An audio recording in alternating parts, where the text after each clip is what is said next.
자, 여러분 오후 힘든 시간이 지나가고 있기 때문에 쉬는 시간 좀 줄이고 조금씩 빠르게 진행하도록 그렇게 하겠습니다. 자, 교재 34페이지 실무편 들어왔습니다. 항상 강조하는 이야기지만 우리 이 과정은 공인중개사 법령 및 실무로 구성이 되어 있습니다. 그래서 지금까지 법령에 관련되는 거 70% 출제합니다. 지금부터 실무가 30%가 출제되겠죠. 40문항이 출제되니까 3, 4, 12, 12문제가 나오는 단원입니다. 자, 그런데 이 공인중개사 법령에서 지금 추가되기를 부동산 거래 신고도 여기에 포함되어 있습니다. 그래서 지금 했던 내용이 다 거의 주제가 지금 이 범위 안에 다 들어가 있습니다. 일단 부동산 거래 신고는 공인중개사법은 아니죠. 그런데 시험에 출제되는데 아까 공부하셨던 것 체결일로부터 60일 내로 어디 가서 해야 된다? 부동산이 있는 시장, 군수, 구청장 그거를 원래는 뭐라고 부른다? 등록관청 그렇게 부릅니다. 거래신고도 잘 정리하시고 그 다음에 좀 전에 해봤지만 거래신고에 관련되는 것을 위반하면 3천만 원짜리 과태료, 취득세 3배는 플러스 마이너스 5분의 1 한다. 중개사법은 무조건 플러스 마이너스 2분의 1이죠. 자, 그렇게 한번 정리하셨고 실무입니다. 자, 실무는 중개계약에서부터 출발을 합니다. 중개계약의 성격부터 출발하는데 참 많이 이야기했습니다. 물건을 파는 자 갑이 있고 사는 자 을이 있습니다. 개공사가 중개를 하는데 중개계약이 무엇입니까 하면 하나 사주세요, 팔아주세요를 중개계약이라 그랬고 이 중개계약으로부터 이제 실무가 시작해서 뭐가 계약이 이루어지면 중개가 완성이 되면 실무는 끝납니다. 이제 여기까지가 실무의 범위였죠. 자, 하단 이런 중개계약은 서면화를 하면 좋겠습니다. 무슨 말인가 하니까 전부 중개계약이 말로만 일어나더라고. 하나 사주세요, 팔아주세요. 그죠? 그래서 중개계약서를 적으면 좋겠는데 중개계약서를 적으면 어떤 점이 좋다? 자주통제의 기능. 자, 동그라미 합니다. 유통시장이 정비됩니다. 유, 동그라미. 분쟁을 해결하고 분, 동그라미. 투기에 대한 예방적 기능이 있다. 방. 그래서 중개계약서를 적으면 좋은 점이 뭐다? 자유분방하다라는 특징을 가져가더라. 자유분방 정도 정리하시고 이제 넘어가면 4번 중개계약의 유형 별표 탁 찍어놓습니다. 자, 이런 중개계약의 유형이 그래도 이 서론에서는 제일 중요합니다. 자, 일단 제목에 동그라미 해봅시다. 자, 개념부터 잡습니다. 이런 중개계약이 뭐라 그랬습니까? 의뢰인과 개공사 사이에 일어나는 거잖아요. 이런 중개계약서의 종류가 여러 가지가 있다니까요. 자, 종류 첫 번째 일반 보통 중개계약 제목에 동그라미. 내려가면 2번 독점 중개계약 동그라미. 3번 전속 중개계약. 전속은 무조건 별표입니다. 별표. 무조건 출제됩니다. 이렇게 강조합니다. 4번 순가 동그라미. 5번 공동중개계약이 있다. 됐습니다. 자, 일단 제목부터 5개 잡으시고 순가 중개계약이 비교적 시험에 잘 나오는데 거기 4번의 마지막 줄 5째 줄이죠. 끝에 순가 중개계약 자체가 위법한 것은 아니다. 이런 거 체크하셔야 됩니다. 수수료를 초과하면 위법에 해당되죠. 그래서 4번의 마지막 줄에 있는 순가 중개계약 자체가 위법은 아니다. 그런 것 하나 정리하시고 종류 천천히 보시면 됩니다. 자, 이제 실무를 잘 하려면 물건에 대해서 확인 설명을 잘해야 되겠습니다. 확인 설명을 하기 위해서는 하단에 의뢰인으로부터 확인할 수도 있고 두 번째 공부를 가지고 확인할 수도 있는데 자, 공부가 뭔데? 그러니까 토지대장, 임야대장으로서 소재, 지번, 지목, 면적인데 이 대장을 가지고 면적이 시험에 그래 잘 나옵니다. 면적의 동그라미. 지적도, 임야도를 보고 무엇을 파악할 수 있다? 경계가 시험에 잘 나옵니다. 경계의 동그라미. 자, 그럼 이렇게 묻습니다. 지적도, 임야도를 보고 경계를 파악할 수 있다. O, X. O, 그래 따라오라 이 말입니다. 그런데 지적도, 임야도를 보고 면적을 파악할 수 있다 하면 X. 건축물 대장 등기부가 있습니다. 그리고 토지 이용 계획서, 소유권 등의 권리 다 정리되어 있죠. 이제 천천히 확인하시고 제일 하단에 동그라미 합니다. 사실관계가 대장하고 등기부가 다르다. 어디에 동그라미? 사실관계는 대장을 기준으로 합니다. 대장의 동그라미. 권리관계가 대장하고 등기부가 다르답니다. 뭐를 보고 해야 된다? 등기부를 기준으로 한다. 이게 실무의 A, B, C입니다. 사실은. 마지막 사실 권리 관계가 대장하고 등기부하고 실제 권리자하고 다르더라고요. 자, 등기부에는 김갑동으로 돼 있는데 실제 권리자가 나 이열순이 내 거요 이런다니까 지금 그죠? 그러면 누구하고 거래해야 됩니까? 실제 권리자 동그라미. 우리나라 등기부는 뭐가 없다? 공신력 없다. 이 제목을 읽고 있습니다. 오른쪽 36페이지 상단에 이제 공부 확인했으면 현장 확인합니다. 현장에서 출제할 수 있는 거 기본적인 사항 토지에 대해서 줄 거 봅니다. 지세를 뭐라 그런다? 땅의 기울기입니다. 언덕이 있다 없다는 현장 조사해야 되죠, 그죠? 근데 이걸로 설정 뭘로 그런가 하면 지세는 뭐 지적도를 보고 파악할 수 있다. 이래 들어오면 X 이거 체크하는 겁니다.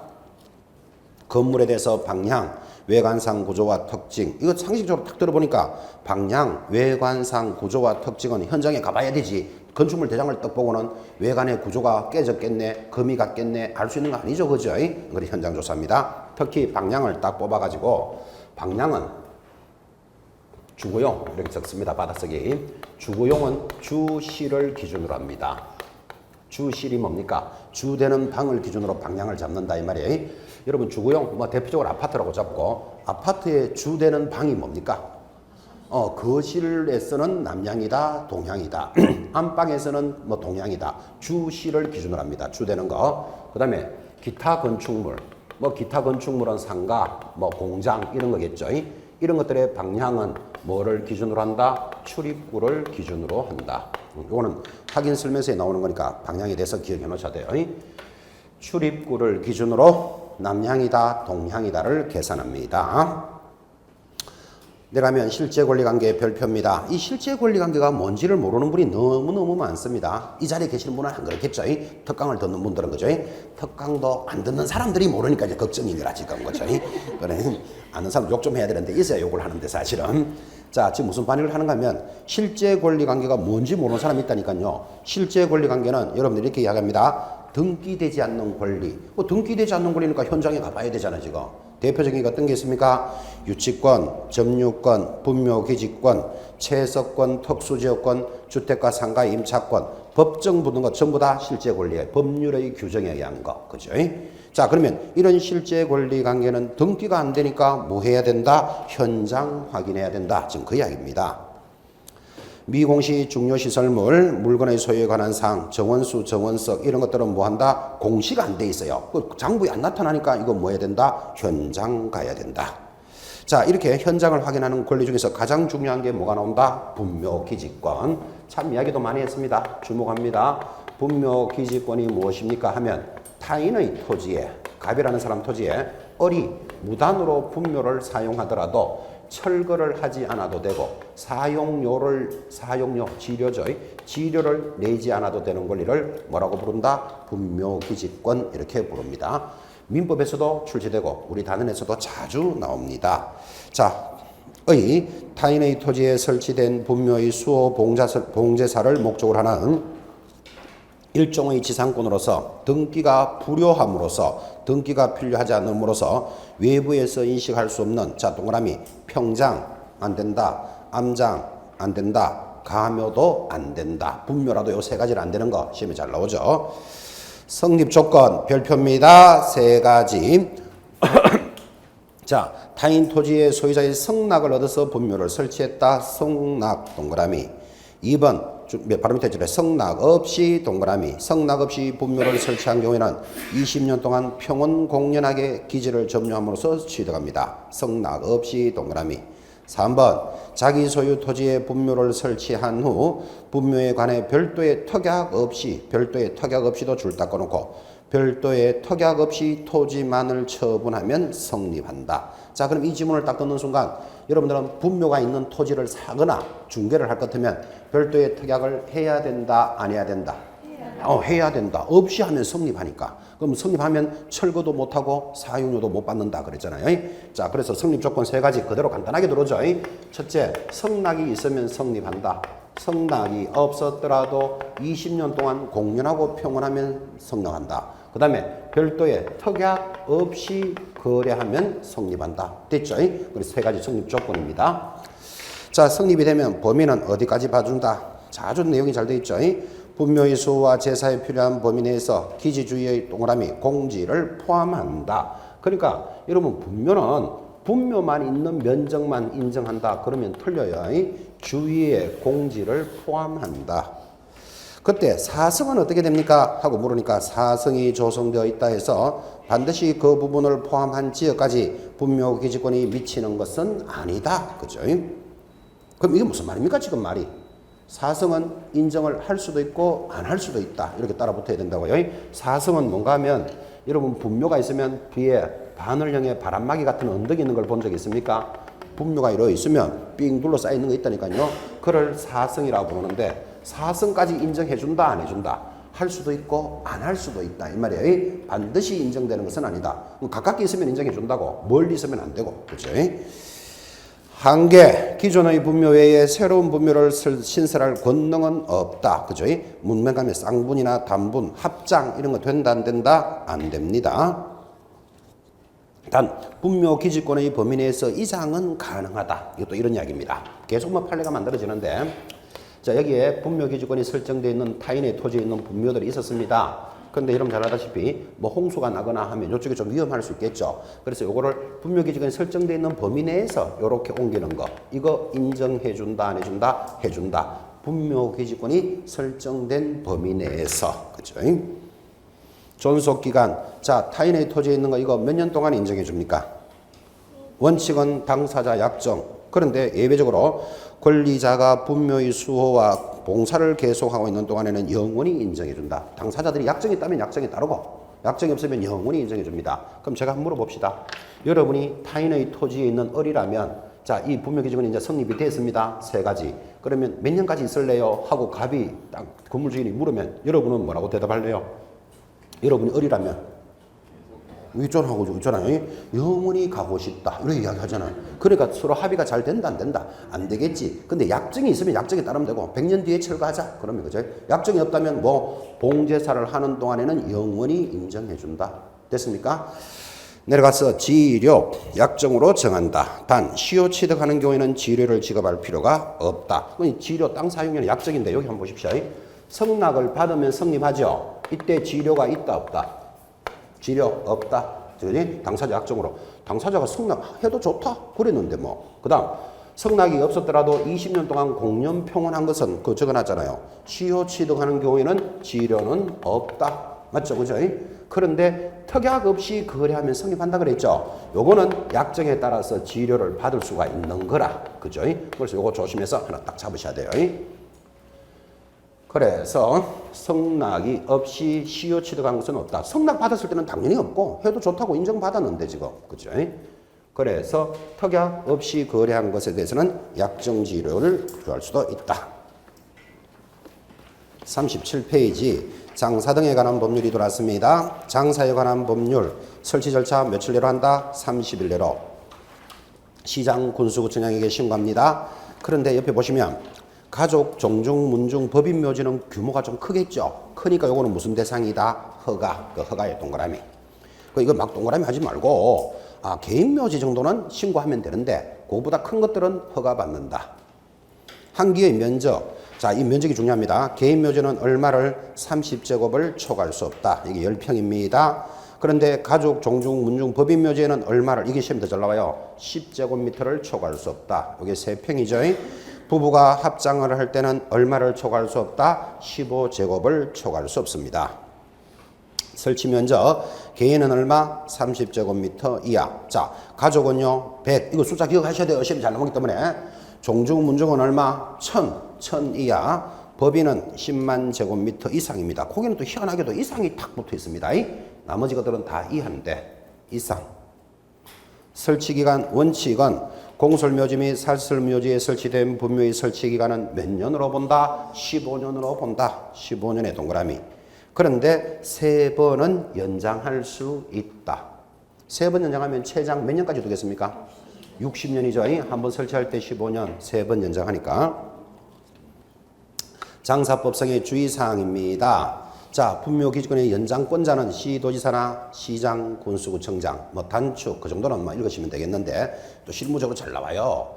밑에 3번 보면 이 분묘는 도로, 철도, 하천으로부터는 몇 미터 떨어져야 된다. 300m 떨어져야 됩니다. 20호 이상의 인가가 밀집된 지역이나 학교로부터는 몇 미터는 떨어져야 된다. 500m는 떨어져야 된다. 이거 반대로 돌리니까 그거 숫자 딱 의식해 놓으셔야 돼요. 외국인 토지법 별표 100개입니다. 100개. 무조건 출제한다. 그죠? 지금 10년 연속 나왔습니다. 10년 연속 나왔는데 원래 여러분한테 안 나와야 될 이유도 없고, 그죠? 원래 연속 나오면 11년 연속이니까 이거는 무조건 기억하셔야 됩니다. 자, 그러면 외국인 토지법에 크게 틀을 잡는 방법. 외국인 토지법 제목 옆에다가 외국인 토지법이라고 되어 있는데 옆에 토지 취득법 이렇게 적어 놓습니다. 외국인이 토지를 취득할 때 적용합니다. 토지 취득법. 그죠? 자, 토지를 취득했다 그랬습니다. 건물을 취득할 때 이런 거하고 해당 사항 없죠? 제목도 딱 잡고. 그 다음, 이 표를 보실 때는 항상 크게 이렇게 잡아야 돼. 하나는 신고하는 것이 있고, 뭐, 허가받는 것이 있다. 이렇게 크게 두 가지를 딱 잡아내야 됩니다. 뭐라고요? 신고하는 것이 있고, 허가받는 것이 있다. 자, 감각적으로 신고는 토지를 취득하고 신고할까요? 사전에 할까요? 취득하고 해요. 토지부터 취득해놓고 신고하는 거예요. 사후 신고. 그런데 허가는 사전에 먼저 허가받아야 돼. 성질부터 딱 잡으셔야 돼요. 허가는 사전에 허가받아야 된다. 자, 크게 두 개 잡았습니까? 그리고는 대답합니다. 신고해야 될 사항 몇 개? 계약을 원인으로. 두 번째는요, 계약 외의 원인으로. 세 번째는요, 계속 보유는 신고사항이다. 신고하는 거 세 가지입니다. 계약이 뭘까요? 그렇죠. 계약하면 자동으로 매매, 교환, 정려 딱 돌아야 돼요. 체결일로부터 며칠 내로? 60일 내로. 누구에게? 시장, 군수, 구청장에게 신고해라. 아주 내용 쉽습니다. 계약 외에는 뭘까요, 여러분? 각각 잡아요. 뭐 상속, 판결, 경매 그래도 되는데 계약 외니까 계약이 매매, 교환, 정려잖아요. 그거 빼고 나머지는 다 뭐다? 계약 외예요. 뭐 대표적인 게 상속, 경매, 판결이에요. 이놈들은 이것도 잘 봐야 돼요. 무슨 날로부터다? 취득한 날이에요. 우리 보통 취득일을 이래도 되죠. 잔금 지급한 날을 취득일로 봐도 되잖아요. 다르죠. 계약하고 취득일로부터 6개월 내로 시장, 군수, 구청장에게 신고합니다. 계속보유 신고사항입니다. 계속보유라는 말이 이런 말이죠. 여러분과 같은 한국인이 토지를 취득하고 있다가 여러분 국적이 바뀌었습니다. 국적이 바뀌는 걸 뭐라 그런다? 변경됐다고. 변경된 날로부터 6개월 내로 시군군데 이 수험생 여러분들은 이 숫자는 잘 기억해요. 근데 더 중요한 게 이거예요. 요거는 체결일로부터, 요거는 취득한 날로부터. 이거 구분 못하면 안 됩니다. 자, 그래서 이거 위반하면 체결일로부터 하면 얼마? 300만 원짜리 과태료. 밑에 두 가지는요, 100만 원짜리 과태료예요. 그죠? 자, 이렇게 해놓고 이제 여기서 시험에 잘 나온다고. 계약 외의 원인은 이렇게 됐잖아요. 그러면 경매는 계약이다, 경매 외다. 계약 외다. 계약 외죠. 그죠? 그러면 계약 외니까 경매는 언제로부터 6개월 내로 해야 됩니까? 그 취득한 날을 알아야 돼. 취득한 날이 언제죠? 대금 완납일로부터 6개월 내로요. 이거 무슨 말인지 알아듣겠죠?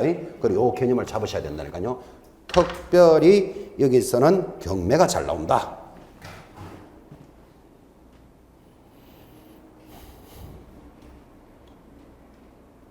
자, 이제 허가 보겠습니다. 허가는 제일 오른쪽 갑니다. 외국인의 정의 밑에. 자, 외국인의 정의 밑에 보면 사전 허가구역 찾았습니까? 줄 딱 껐습니다.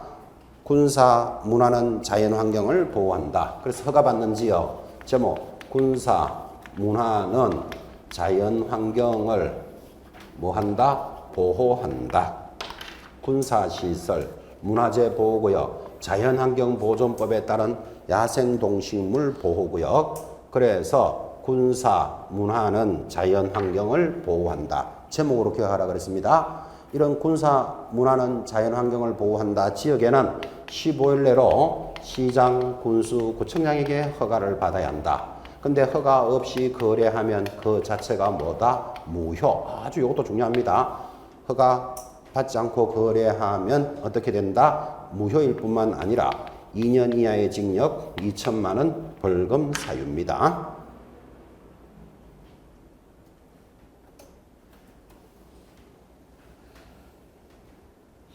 자, 요거는 기본 틀입니다. 이제 여러분 외국인 토지법 할 때마다 했던 내용이 이 정도입니다. 그런데 밑에 37페이지. 자, 37페이지 하단 신고와 허가의 예외 있음이 있죠. 그 예외 동그라미 딱 해놓고 예외 동그라미 했습니까? 밑에다가 부동산 거래 신고 적습니다. 부동산 거래 신고 예외 부동산 거래 신고 점 찍고 토지 거래 허가 점 찍고 토지 거래 허가.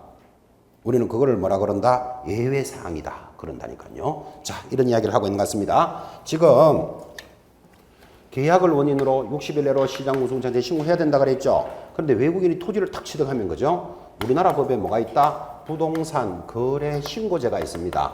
들으셨죠? 부동산 거래 신고는 매매만 신고하는데 무슨 물건을 매매했을 때 토지, 건물, 입주권, 분양권이잖아요. 그럼 토지를 취득하면 신고해야 되잖아. 그럼 외국인 토지법하고 충돌한다니까요. 그래서 부동산 거래 신고를 먼저 해야 돼요. 체결일로부터 며칠 내로 60일 내로 그놈을 하면 계약 시고는 할 필요는 없다. 예외가 있다 이 말이에요. 근데 이걸 거꾸로 들어간다니까요. 외국인 토지법에 신고를 하면 부동산 거래 신고를 한 것으로 본다. 이래 되면 틀린다고. 근데 이걸 강조 안 하면 너무너무 비슷하게 보여요. 그 말이. 그래서 항상 여러분한테 전달했던 것. 센 놈을 하면 약한 놈은 한 것으로 본다. 됐습니까? 센 놈, 약한 놈. 자꾸 이래 따라 붙습니다. 그러면 이게 왜 셉니까? 굳이 그리 물으면 그건 시비 거는 건데 부동산 거래 신고는 우리나라 사람들이고 요거는 외국인 토지법이잖아요. 우리나라 사람이 세다. 외국인이 세다. 우리나라 사람이 세다. 왜 세다? 우리나라니까. 뭐 하여튼 축구는 우리가 잘한다. 브라질이 잘한다. 모른다. 그것도 해봐야 한다. 그것도 해봐야 한다. 브라질도 7대 0으로 졌어요. 7대 1로 졌나? 7대 0으로 졌나? 자, 어쨌든 간에 부동산 거래 센 것을 하면 약한 놈은 한 것으로 본다. 허가받는 지역이 군사, 문화, 자연환경을 보호합니다. 여기에 토지거래허가제가 있습니다. 우리 국계법에 따라서 토지거래허가제 배우셨죠? 공법에서는 이 단어 빠지면 시험이 안 나옵니다. 여러분한테 항상 강조하지만 공법은 나올 건 무조건 잡아놔야 된다고. 토지거래허가제 이거죠. 하면 토지거래허가를 받았다면 별도로 외국인 토지법 허가받을 필요는 없다. 근데 외국인이 허가를 받으면 토지거래 허가를 받은 것으로 본다. 거꾸로 가면 틀린다니까요. 이래 틀리니까 항상 기억할 때 센 놈을 하면 약한 놈은 한 것으로 본다. 센 놈, 약한 놈. 자꾸 센 놈 쪽과 갖다 붙어야 돼요. 센 놈, 약한 놈. 그게 예외가 있다는 그 예외예요. 두 가지. 자, 오른쪽 38페이지 토지거래 허가제입니다. 뭐 공법적인 사항이니까 여러분들이 가볍게 확인할 수 있을 겁니다. 자, 왼쪽에 허가 받아야 되는 거 동그라미, 오른쪽에 허가 안 받아도 되는 거 동그라미. 둘 중에 하나는 기억할 거. 걔까지 우리 중개사법에서는 이 정도밖에 안 나와요. 허가 대상인 것 아닌 것 그 정도. 자, 밑에 주의사항 봅시다. 1번 제도의 취지. 토지 거래에 대해서는 반드시 뭐다? 사전 허가제. 근데 1번 허가를 받지 않고 거래하면 그걸 뭐라 그러죠? 줄 것입니다. 확정적 무효. 그리고 2년 이하의 징역 100분의 30에 해당되는 벌금형. 아이고 이거 시험에 잘 나옵니다 이거. 여러분 공법에서는 정작 그건 잘 안 나와요. 그 중개사법은 이걸 잘 물어요. 2년 이하의 징역 100분의 30. 자, 그런데 2번 허가를 받을 것을 전제로 계약할 수 있죠. 그거를 뭐라고 부른다고요? 유동적 무효. 그런데 채권적 효력은 없고 처벌받지도 않아요. 그 유동적 무효는 허가를 받으면 이 계약이 성립된 것으로 보자. 이건 처벌하지 않는다니까요. 그죠? 자, 그런데 3번 별표입니다. 당사자들 사이에 중간 생략 등기의 합의하에 최종 매수인의 명의로 소유권 이전 등기는 뭐다? 무효예요. 그러니까 여러분들이 이거 공부하시죠. 등기 시간에 중간 생략 등기는 유효다, 무효다. 전부 유효. 중간 생략 등기 무조건 유효입니다. 딱 무효가 되는 게 하나 딱 있다니까. 어디? 토지거래 허가제. 자, 2번 바로 밑에 허가구역의 지정이 해제되고 나면 자, 지역이 해제되면 별도로 소유권 이전 등기할 때 허가서 가져갈 필요 있다 없다? 없다. 자동으로 받은 것으로 봐주는 거예요. 그죠? 자, 3번 다른 법률과의 관계 이제 이게 우리 실무입니다. 별표. 허가구역 내에서 농지로 허가를 받으면 뭐는 받은 것으로 본다? 농지정명은 받은 것으로 본다. 기억하셔야 돼요. 허가구역 내에서 토지거래 허가를 받으면 거민은 받은 것으로 본다. 3번, 이건 좀 중요하죠. 허가구역 내에서, 그러니까 토지거래 허가제가 굉장히 센 규제이기 때문에 토지거래 허가를 받으면 부동산 거래 신고는 할까요, 안 할까요? 웬만한 거는 다 봐준대. 요 놈은 안 봐줘요. 그래서 부동산 거래 신고는 하여야 한다. 그래서 이게 별표예요, 별표. 밑에 4번하고 하나 더 받아쓰게 해요. 토지 거래 허가를 받으면 4번 받아쓰기. 토지 거래 허가를 받으면 경매에서는 면제된다. 4번도 실무적으로 알아놓으셔야 됩니다. 여러분, 이 땅이 토지거래 허가지역입니다. 그럼 이 땅이 토지거래 허가지역인데 이게 경매에 나왔어요. 그러면 토지거래 허가를 받고 받아야 된다? 면제된다. 면제된다고. 이게 또 경매의 좋은 점이에요. 토지거래 허가제. 그럼 여러분, 이런 작전도 나올 수 있겠죠. 어떤 작전? 자, 이 땅을 사고 팔고 싶습니다. 그럼 땅 주인하고 내하고 합의가 다 됐어요.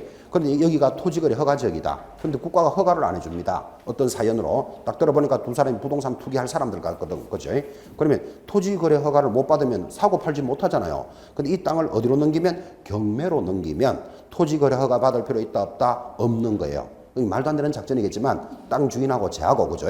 자, 우리끼리 이거 3억에 사고 팔기로 하자. 근데 국가가 허가를 안 해준다니까 지금, 그죠? 그러면 땅 주인한테 내가 너한테 3억을 빌려준 걸로 하자. 그럼 여기 뭐를 설정하면 된다? 저당권 설정할 수 있겠죠. 그리고 네가 돈을 안 갚으면 내가 뭐 한다? 경매 신청하는 거예요. 이해되죠? 경매 신청해가지고 내가 받으면 허가 받을 필요 없잖아요. 작전이 나올 수 있다 이 말이에요. 거기서 위험한 작전 하나. 경매 넘어갔는데 다른 놈이 털커덕 받아갔다. 그럼 골치 아파. 그럼 골치 아파져요. 근데 크게 다른 사람 받아갈 일도 없어요. 내가 1순위 저당 3억 걸어놓으면 다른 사람도 크게 받아야 될 이유도 없죠. 그죠? 작전을 설명한 거다. 경매에서 면제되는 걸 설명한 거다. 경매에서 면제되는 걸 설명한 거예요. 또 쌤이 희한한 걸 가르쳐 주더라. 그런 소리 하면 안 돼요. 그 4번 잘 보셔야 돼요. 토지거래, 경매에 있어서는 토지거래 허가를 면제해 준다. 넘어갔어. 자, 농지취득증명제. 안 나올 수 없죠. 자, 농지의 지목이 뭐다? 전답 과수원. 줄 하나 껐습니다. 농지취득증명 신청은 어디 합니까? 농지 소재지를 관할하는 시, 구, 업, 면장에게 제출하면 신청일로부터 며칠 내로 발급해준다? 2일 또는 4일이에요. 2일 위에다가 적기를 농업경영계획서 X. 자, 2일 위에다가 적기를 농업경영계획서 X. 그게 무슨 뜻이죠? 농업경영계획서가 없는 놈은 며칠 만에 발급해준다? 2일. 그러면 4일은 자동으로 농업경영계획서가 있는 놈은 4일이에요. 저절로 고려 딱 잡으셔야 되고. 자, 그러면 농업경영계획서가 있나 없나가 이제 나와야 되는 문제가 밑에 붙어 있고. 일단 3번 별표입니다. 지금 우리 농지증이 있어야 된다 그랬는데 농지취득증명의 성격 들었습니다. 자, 농지증명이 농지취득의 원인이 되는 줄 것입니다. 법률행위의 효력 발생 요건은 아니다. 굉장히 중요한 말이죠. 이때 법률행위가 무슨 뜻이죠? 법률행위만 보면 옆에 뭐라고요? 계약 갖다 붙어야 된다 그랬잖아요. 그러니까 농지증명이 없어도 계약의 발생 요건은 아니다. 그럼 계약해도 된다 안 된다? 된다 그 말이에요. 그 계약은 유효하다 이 말이에요. 근데 어떤 사람들은 이렇게 오해한다니까요. 농지를 취득할 때는 농지증명이 있어야 되는데 농지증명 없이 사고 팔면 무효라고 생각하는 사람이 있다니까. 아니라니까요. 그죠? 계약의 효력 발생 요건은 아니다. 그러면 농지증명 없어도 사고 팔 수 있다 이 말이에요. 그러면 농지증명을 왜 써야 되겠습니까? 그렇지. 그래서 밑에다 하나 적어야 돼. 소유권 이전 등기의 효력 발생 요건이다. 그 말이에요. 소유권 이전 등기의 효력 발생 요건이다. 소유권 이전 등기의 효력 발생 요건이다. 자, 그 다음 표 세 가지 아주 중요합니다. 이거. 자, 여러분한테 묻습니다. 주말 체험 영농농장은 전문 농사꾼이다? 아니다? 아니잖아요. 그러니까 농업 경영을 어떻게 할 필요 있다 없다? 없잖아. 농업 경영 계획서는 없어도 뭐는 있어야 된다? 농지증명은 있어야 한다. 표를 보는 법이 그렇습니다. 시험 잘 나옵니다 이거. 자, 그런데 농지 전용 협의가 완료됐답니다. 협의에 동그라미. 자, 농지 전용 협의라는 말은 이 농지가 아까 뭐라 그랬죠? 전답 과수원이잖아요. 전용, 다른 용도로 쓰겠대요. 농지를 어떻게 다른 용도로 쓸까요? 뭐 버섯 재배장을 하겠다. 또는 오리 사육장을 하겠다. 양계장을 하겠다. 그죠? 농지를 다른 용도로 쓴다니까요. 이렇게 전용하겠다고 협의가 완료되면 그 사람 농사 지을 거다, 안 지을 거다? 안 짓겠죠? 그러니까 당연히 뭐는 필요 없다? 농업경영계획서는 필요 없다. 따라 보겠습니까? 그렇지. 농업경영계획서는 필요 없지만 농지증도 없어도 돼. 그럼 이게 포인트예요. 농지증도 없어도 돼. 아, 그런데 바로 밑에 또 말도 비슷하잖아요. 농지 전용 허가를 받았다. 다른 용도로 쓰겠다고 허가 받았습니다. 또는 다른 용도로 쓰겠다고 뭐 신고했습니다. 허가를 받았거나 신고받은 것도 농사를 전문적으로 지을 거다, 안 지을 거다? 안 지을 거다. 그러니까 농업 경영 계획서는 없어도 돼. 농사꾼은 아니잖아. 이제 다른 용도로 쓰니까. 그런데 요 놈도 뭐는 있어야 된다? 농지 증명은 있어야 한다. 그러니까 이게 얼마나 중요합니까? 그거 표 잘 보시고. 농지의 소유 제한입니다. 자, 첫째 제목부터 보십시오. 비농업인이 농업인이 됐습니다. 이게 무슨 소리입니까? 자, 여러분한테 물어봅시다. 여러분 지금 농사 짓는 사람 아니죠? 아닌 이유가 여기 도시에서 공부하고 계시니까. 그죠? 여러분이 농사 짓지 않는 비농업인이 나 농사 지러 가고 싶어. 농업인이 될 때는 신규 영농은 얼마까지는 농지를 가지고 있어야 된다? 1000제곱 이상이에요. 그 330평 이상은 소유해야지만 농사를 지을 수 있다니까. 그런데 특수작물 재배용은 얼마만 있어도 된다? 330, 100평만 있어도 돼. 표를 이해하셔야 돼요. 자, 그런데 여러분은 비농업인이죠. 농사 짓는 사람이죠. 비농업인이지만 뭐를 가질 수 있다? 주말 체험 농장은 가질 수 있어요. 얼마까지만? 1000제곱미터 미만, 세대당. 그죠? 자, 그리고는 여러분들은 시골에 있는 아버지가 돌아가시면서 농지를 상속해 줬어요. 그럼 농사를 안 짓지만 상속받을 수는 있죠. 얼마까지? 1만 제곱미터. 자, 제일 밑에 농업인이 비농업인으로 바뀝니다. 이거 무슨 말인가 하면 농사 짓던 사람이 이제 농사 그만 짓고 싶다니까요. 그런데 조건이 있어. 8년 이상을 작용해야 돼. 8년 이상 작용하고 이제 비농업인으로 갈 때는 얼마까지는 가져도 된다? 1만 제곱미터. 요게 소유 상한입니다. 자, 그리고는 내려가면 5번 작은 글씨. 이런 농지를 농업 경영에 비이용할 때는 처분해야 될 절차가 있어요. 그래서 농업 경영 비이용할 때는 사유가 발생한 날로부터 얼마 내로 처분해야 된다? 1년 내로는 처분해야 된다.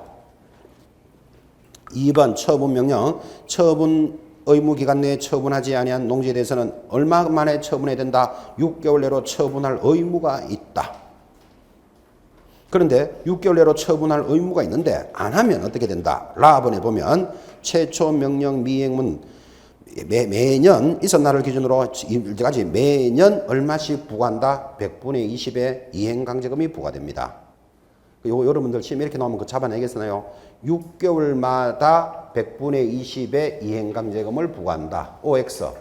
X죠. 아시겠죠? 6개월은 뭐 하라고요? 처분 의무의 의무. 그리고 이행강제금은 매년 부과하는 거예요. 얼마? 100분의 20, 20%씩. 자, 오른쪽 중개활동이라는 실무편에서는 시험에 나올 수 있는 거 딱 정해져 있죠. 2번 셀링 포인터 동그라미 딱 합니다. 셀링 포인터 동그라미 하셨나요? 자, 셀링 포인트가 무엇입니까? 하면 이렇게 대답합니다. 상품으로서 부동산이 지니는 여러 가지 특징 중에서 구매자에게 만족을 주는 특징. 구매자 동그라미. 자, 구매자가 누구지요? 사는 사람이잖아요. 사는 사람에게 만족을 주는 특징을 뭐라고 부른다? 셀링 포인트고, 그거를 굳이 우리말로 번역해서 판매 소구점 이렇게 부릅니다. 판매를 할 때 구매자가 바라는 점, 판매 소구점. 자, 그럼 고객이 바라는, 구매자 사는 사람이 바라는 점이 어떤 점이 있다? 1. 기술적 측면. 2. 경제적 측면. 3번 뭐다? 법률적 측면이 있다. 자, 그럼 여러분 대답해 보십시오. 저 고객이 사는 사람이 바라는 점이 제일 바라는 게 뭘까요? 경제적요. 자, 여러분이 매수자라고 칩시다. 여러분이 매수자라고 칩시다. 이 구매자잖아. 그죠? 아파트를 하나 사고 싶습니다. 아파트. 그럼 여러분이 개인적으로 제일 원하는 게 뭡니까? 가격이 싸면 좋겠다. 동의하시겠습니까? 그렇지 않나요? 가격이 비싸면 좋겠습니까? 아니지. 그러니까 개공사가 딱 보니까 이 매수자가 원하는 거는 가격이 싼 것을 원하는구나. 그러면 이 아파트는 예를 들어서 뭐 학군이 좋습니다. 이런 말 하면 안 되고 요거는 가격이 싸게 나왔습니다. 이래야지 이 고객이 좋아하잖아요. 그래서 가격이 좋은 점을 강조하는 것을 뭐라 그런다? 경제적 측면이다. 이렇게 말한다고.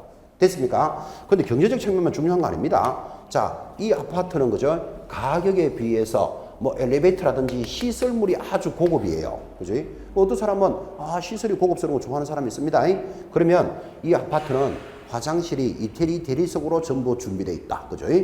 금으로 다 발라놨다. 이런 거 좋아하는 사람 많다니까. 아파트를 전부 검칠 싹 다 해놨다니까 지금 거죠. 그러니까 그런 면을 뭐라 그런다? 기술적인 면. 그 고객이 좋아하는 점을 강조한다니까. 그죠? 또는 이 아파트는 양도세가 면제됩니다. 사놓고 나면 취득세를 면제해 줍니다. 이거 좋아하는 고객도 많죠.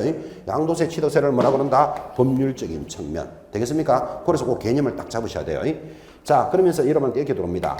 수요 공급을 강조하는 것은 무슨 측면입니까? 이래 묻는다고. 무슨 측면? 경제적 측면. 이거 지금 안 사면 없다? 뭐 이렇게 하는 거. 그죠? 이런 이야기 많이 하죠. 그죠? 수요 공급. 그런 개념을 한번 잡아봐요. 다시. 이 아파트는 자재가 아주 고급스럽게 되어 있다. 무슨 측면? 기술적 측면. 기술적 측면. 그지? 이 땅은 개발제한구역, 개발지역을 뭐라 그러죠? 그린벨트. 개발제한구역에서 해제될 예정이다. 이거 좋아하는 사람 많죠? 여러분, 개발제한구역 참 분통 터지는 땅입니다. 여기 땅이 이렇게 있는데, 그죠? 여기는 개발제한구역, 그린벨트다. 그러면 여기는 평당 100만 원도 안 됩니다. 근데 길 건너편에 개발제한구역 안 되는 평당 500만 원입니다. 그린벨트 있는 땅인 사람 열 받는다, 안 받는다. 길만 건너면 이건 500만 원짜리, 이건 100만 원밖에 안 된다니까요. 그러니까 요까지 그린벨트가 해제될 예정이다. 이거 좋아하는 사람이 있다 없다? 있겠지. 이런 것들이 무슨 측면? 법률적 측면. 되겠죠? 박근혜 정부 들어와가지고는 불필요한 규제를 완화하기 위해서 그린벨트를 많이 해제해야 된다. 이런 이야기가 지금 많이 나옵니다. 근데 이건 사실 잘 안 됩니다. 이거 너무 워낙 이해관계가 너무나 이해관계가 첨예하잖아. 이게. 그죠? 이해관계가 첨예하고. 자, 어쨌든 간에 셀링 포인트는 무조건 이 단어에서 만약에 출제됐다. 그러면 셀링 포인트를 탁 잡고 계셔야 된다. 넘어가서 계약의 작성까지 돌아왔습니다. 계약서 작성은 아주 가볍죠. 자, 첫 번째 하나 잡아야 될 겁니다. 권리의 진정성을 확인합니다. 이런 이야기 하고 있습니다. 여러분들 이제 반드시 알아야 될 거 한 문제씩 딱딱 들어오는데, 물건을 파는 자가 사는 사람을 사이에 계공사가 중개를 합니다. 중개를 하는데 계약이 체결이 되면 계약서를 뭐 한다? 작성합니다. 그때 계약서 막 적으면 안 되고 반드시 뭐를 하게 된다? 진짜 자기 물건을 파는지를 확인해야 돼요. 그렇잖아요. 그래서 진짜 자기 물건을 파는지 남의 물건을 파는지를 확인하는 방법이 진정성을 확인한다 그런단 말이에요. 자, 상단의 진정성 어떻게 합니까? 계공사는 등기부와 등기사항 증명서와 주민등록증 줄 닦아놓고 제시받아서 대조하여 확인합니다. 그때 등기부상 소유자와 실제 소유자가 일치하지 않으면 등기 필증의 소지 여부 등을 통해서 진정한 소유자도 확인해봐라. 그죠? 여러분, 등기부하고 등기 필증하고 구분 못하는 분 있죠? 주목. 이 부동산이 사고 나면 등기가 되었다. 그거를 등기 필증 그래요. 됐죠? 그럼 등기가 된 사실을, 내용을 보고 싶으면 등기부 등본을 떼보는 거예요. 그 개념 다르죠? 자, 그러면 우리가 이 사람이 진정한 진짜 자기 물건인지는 지금 뭘로 확인하라 그랬다? 등기부 등본. 등기부 등본이 등기사항 증명서잖아. 그죠? 등기부 등본과 무엇으로 확인한다? 주민등록증으로 확인하는데 이것만 봐갖고도 잘 모르겠더라. 그러면 등기가 되어 있음을 등기 필증도 확인해라. 지금 여기까지 왔잖아요. 등기가 되어 있는 필증. 이 등기 필증을 옛날 어른들은 집문서, 땅문서 그랬어요. 집문서, 땅문서 전부 다 장롱 밑에 해놔놨다가 뭐 잊어버리기도 하고 노름할 때 가져가기도 하고 뭐 이러는데, 근데 이 등기 필증은 집문서, 땅문서라고 이야기하는 게 그건데, 이거 없어도 등기 된다 안 된다? 되죠. 사실 이건 큰 의미도 없어요. 냉정하게 등기가 됐다는 표시인데, 그 다음 등기 필증은 분실하면 재발급해준다 안 해준다? 안 해준다. 그런 게 중요한 거예요. 재발급하지 않는다. 자, 그리고 이제 진정성이 확인됐으면 처분할 능력을 확인합니다. 그때 처분할 능력은 권리 능력과 의사 능력을 확인하는데, 거기 의사 행위 능력이 없는 자가 있습니다. 그 행위 능력이라는 거 보이시죠? 행위 능력 밑에 없는 자 누구죠? 미성년자, 피한정 후견인, 피성년 후견인. 우리는 이 사람들을 뭐라 부른다? 행위 무능력자다 그래요. 자, 그럼 이런 사람들이 부동산을 거래하러 오면 어떻게 해야 된다? 일단 확인부터 해야 안 되겠습니까? 무엇으로 확인한다? 주민등록증과 가족관계 등록부, 이걸 옛날 말하면 호적 등본, 이것으로 확인을 하는데, 만약에 이런 사람들이 거래를 하면 어떻게 됩니까? 취소할 수 있다. 자, 취소를 할 수 있으니까 취소를 안 하도록 해야 되겠죠. 그래서 법정 대리인이 정해져 있어요. 법정 대리인의 동의를 받아야 되는데 미성년자를 동의해 줄 사람은 누구? 친권자, 대표적으로 부모. 그런데 후견인, 그죠? 후견인. 여러분 부모가 없는 사람 있다 없다? 있지. 부모가 없으면 친권자가 정해져 있다니까요. 그래서 후견인이 정해집니다. 법원이 정합니다. 그 다음에 한정치산자, 금치산자는 후견인인데 여기서 중요한 것 피성년 후견인을 우리말로 뭐라 부른다? 금치산자다. 금치산자는 무슨 권한만 있다? 대리권만 있으니까 이 사람 동의할 권한이 있다 없다? 없어요. 그리고 동의권 X를 딱 하나 표시해 주시면 좋겠네요. 자, 법인의 경우입니다. 자, 법인이 거래할 때는 기본적으로 법인도 개인하고 똑같은데 하나 잡아야 될 거. 법인의 법인격 유무는 법인 등기부로 확인하는데 꼭 줄 것입니다. 사립학교를 거래할 때는 뭐가 있어야 된다? 관할청의 허가가 있어야 돼. 그거 하나 기억해요. 종교법인, 여러분 절재산 이런 거 사고 파는다 라는 거 아십니까? 절재산 있잖아요. 사찰, 재산 개인적으로 사고 팔 수 있다 없다? 있어요. 그 개인절 많아요. 또 절이 가지고 있는 개인 소유 땅도 많아요. 사실은. 그죠? 그래서 종교법인하고 거래할 때는 총유의 형태가 소유가 일반적이다. 총유. 그죠? 그리고 갈로 열고 지금은 우리 문화관광부 장관이라 그럽니까? 뭐라 그럽니까? 예? 문화관광부. 옛날에는 문화부 장관이고 지금은 문체부라 그럽니까? 이거 이름도 워낙 자주 바뀌니까. 옆에다가 종교법인의 소유가 일반적인데 갈로 열고 문체부의 허가 받고 해야 돼. 종교단체는 문체부의 허가, 문화관광체육부인가 그럴 겁니다. 정부 이름이 대통령 바뀔 때마다 바뀌는 거라. 그죠? 건설교통부가 국토해양부 됐다가 지금은 또 국토교통부 됐다가. 그죠? 또 자꾸 바뀌어요. 너무 자주 바꾸는 것 같아요.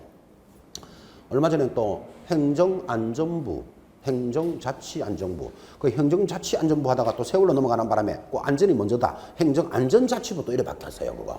이거 참 정신없는 사람들 많아요. 하여튼. 자, 어쨌든 간에 사립학교를 거래할 때는 뭐예요? 관할교육청의 허가. 종교법인을 거래할 때는요. 문체부 장관의 허가 받아야 돼. 그런 거 하나 체크하시는 거예요. 그리고 대리인과 체결할 때는 가족관계 확인으로 확인한다. 자, 공동소유 너무나 잘 알고 계십니다. 공동소유의 세 가지 모습 동그라미 합시다. 하단으로 공유, 합유, 총유 세 가지가 있습니다. 그때 공유 물건에 대해서는 지분의 처분은 밑줄 가야 되죠. 자유. 합유의 지분의 처분은 전체 동의. 총유는 지분이 있다 없다? 없다. 총유는 지분 없다. 공동소유물 전체의 처분, 공유나 합유는 전체 동의. 맞습니까? 표 보시면서 공부했던 것도 기억해 보시고. 총유는 지분은 없는데 전체물을 처분할 때는 규약이나 정관에 따름, 그 규약이 우선이에요. 규약 동그라미. 자, 그런데 규약이 없다면 예외적으로 사원총회 결이 있습니다. 규약이 우선이라는 거 좀 잘 보시고. 제일 밑에 별표입니다. 상속재산도 보기보다 시험에 잘 나옵니다. 상속재산의 경우에는 상속인이 수인인 경우에는 전원의 동의 여부를 확인하는데 제일 하단 공동상속재산의 법률관계는 뭐하고 같다? 공유. 그거 딱 체크해 놓으셔야 돼요. 공유. 그리고 제일 밑에 또 별표. 이런 총유에 있어서 규약이나 총회 의결을 거치지 아니한 회의는 뭐다? 무효이다. 이런 거 체크해 놓으셔야 됩니다. 오른쪽 갑니다. 계약금 참 많이도 이야기했습니다. 계약금의 성질 세 가지 동그라미 합시다. 무슨 계약금? 정약금, 위약금, 해약금. 자, 그럼 그 표를 보시면서 위약금 끝에 보면 특약이 있을 때 돼 있죠. 특약이 있을 때 줄 닦아 놓고 이제 그거 줄 꺼놓고 제가 묻습니다. 특약이 있으면 해약금으로 본다. OX. X잖아. 지금 특약이 있으면 뭘로 본다? 위약금. 그리고 그거 구분하라고요, 지금. 그죠? 자, 그런데 특약이 없으면 무엇으로 본다? 해약금으로 추정한다. 그 해약금이 무슨 뜻인데요? 밑에 설명해 놨죠. 계약금 상태에서는 각각 계약금을 포기하고 혹은 배액을 상환하고 계약을 일방적으로 해지할 수 있다. 우리는 이거를 뭐라고 부른다? 해약금인데, 근데 상대방이 받지 않으면 공탁할 필요 있다 없다? 공탁할 필요는 없다. 뭐 그런 거. 중도금 됐고 잔금 가볍게 보셔도 되겠습니다. 3번에 내려오시면 그 밖의 약정사항에 포함될 수 있는 것 첫 번째가 제일 중요하죠. 출자 악습니다. 담보 책임은 무슨 책임입니까? 법정 책임이고 무과실 책임이며 뭐라고요? 강행 규정은 아니다. 강행 규정은 아니다를 다른 말로 뭐라 그런다? 임의 규정이다. 이걸 암기해놔야 돼요. 자, 우리 민법은 물건의 하자에 대해서는 담보 책임을 물을 수 있는데 담보 책임은 누구에게 요구한다? 매도인에게 담보 책임을 요구합니다. 그때 매도인의 담보 책임은 외워야 돼요. 암기. 법정 책임이며 무슨 책임이고 무과실 책임이면서 3번 무슨 책임? 이 강행 규정은 아니다. 강행 규정은 아니다 라는 말이 무슨 말이다? 임의 규정이다. 그죠? 암기해놔야 됩니다. 이거. 자, 법정 책임이며 무과실 책임이고 강행 규정은 아니다. 자, 이 말을 설명하기 위해서 법정 책임이라는 말은 기재하지 않아도 책임져야 된다. 어디에 기재할까요? 계약서에, 계약서에. 그러니까 여러분이 집을 하나 샀어요. 아파트를. 일주일 만에 비가 오니까 물이 막 새네. 그런데 집주인한테 가서, 매도인한테 가서, 당신이 깨끗하다고 샀는데 막 비가 많이 오니까 베란다가 고장나서 500만 원이 수리비가 들어갔다. 손해를 책임지시오. 그러니까 매도자가 그런 것들을 기재 안 했잖아. 계약서에. 나 책임 못 지겠다 하면 안 돼요. 기재하지 않아도 지는 책임. 무슨 책임? 법정 책임이다. 그 뜻이에요. 그런데 그 베란다에 물이 새는 원인이 과실이 매도인에게 있었거나 없었거나 책임져야 돼. 그걸 뭐라 부른다? 무과실 책임이다. 만약 이거를 그죠? 과실 책임이다. 이래 버리면 그럼 비가 많이 와가지고 지금 손해가 생겼잖아요. 그럼 그 매도자가 난 비 많이 오게 안 했다. 비를 어떤 많이 오겠는데 하고 막 따라오니까 하나님한테 가가지고 네가 과실인데 책임져라. 그럴 수는 없잖아요. 그래서 매도자는 과실이 없어도 책임져야 돼. 무과실 책임. 그래서 이 말이 얼마나 셉니까? 기재하지 않아도 져야 되고 무과실 책임인데 굉장히 세다가 마지막에 하면 싹 빠졌또. 강행 규정은 아니다. 그죠? 강행 규정이 아니란 말은 임의 규정이다. 그 말은 특약으로 뭐 할 수 있다? 배제할 수도 있고 책임을 깎아줄 수도 있다. 강행 규정은 아니다. 그죠? 암기해 놓으셔야 됩니다.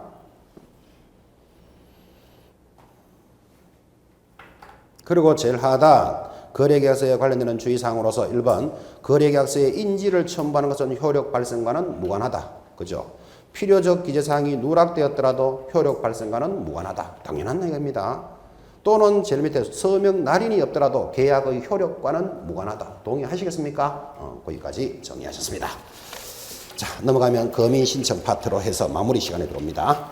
가볍게 쉬고 바로 마무리하도록 하겠습니다.